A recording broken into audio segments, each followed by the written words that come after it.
there was a famous minhag, or halacha rather, of mezigat hakos. Back then, their wines were very, very thick types of syrup, and they weren't drinkable unless you were mozeg hakos. You poured a specific ratio of water into that syrup, that thick type of wine, and made it now drinkable. The ratio was, let's say, 3/4 water, 1/4 of their wine, and that's what made it into a drinkable wine in their time. So the halacha explained that when they were being mozeg hakos, when you came to add water to the cup, do it ideally close to and juxtaposed to the kiddush. When you're making kiddush, don't do it so far apart.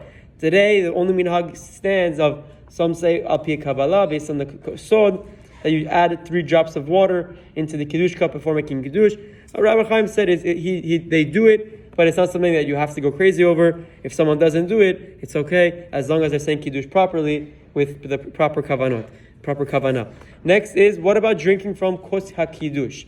Does everyone have to drink from the cup of kiddush? Is one person enough? What's the halacha to clear up any misunderstandings? First and foremost, hamkadesh ala yain tzarich sheyitom mimenu kimlo lugmav. Halacha explains that the person who makes kiddush, we're talking about most ideal, best scenario is the person making kiddush should drink a kimlo lugmav. What's the kimlo lugmav?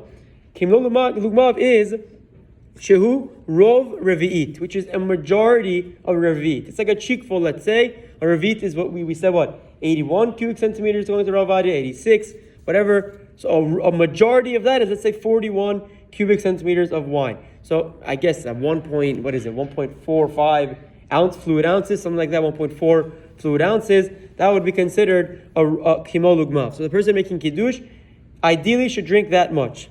And if not, and if he didn't drink this amount, according to Rav Ovadia, he was not yotzeh his obligation of kiddush, nor was anyone else. And in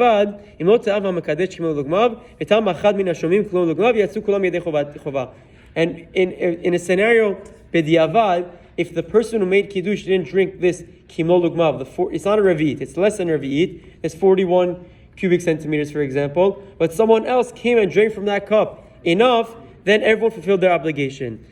Rav Ovadia says, nevertheless, this isn't ideal to have someone else to make kiddush and someone else drink, but it does work if you do it. Now, there is a shita of the Or Letzion of Rabbi Abba Shaul that he says you can be mitzaref, you can combine everyone who drank something small from the kiddush cups or from their shot cups into the kimo lugmav and rely on that. Rabbi Chaim says ideally have someone drinking kimo lugmav, but in a scenario where people don't know, or in Kanisa no one wants to necessarily drink that much sugar, if you rely on this bediavad, it disagrees with the Ovadia. You have what to rely on the Rabbi Abba Shaul to combine everyone drinking a little bit to this minimum that you need. That's the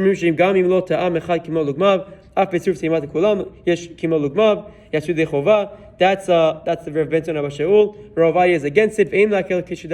He disagrees, and this should not be relied on. But Rav Chaim explains that there is an opinion in the worst case scenario. Last, and then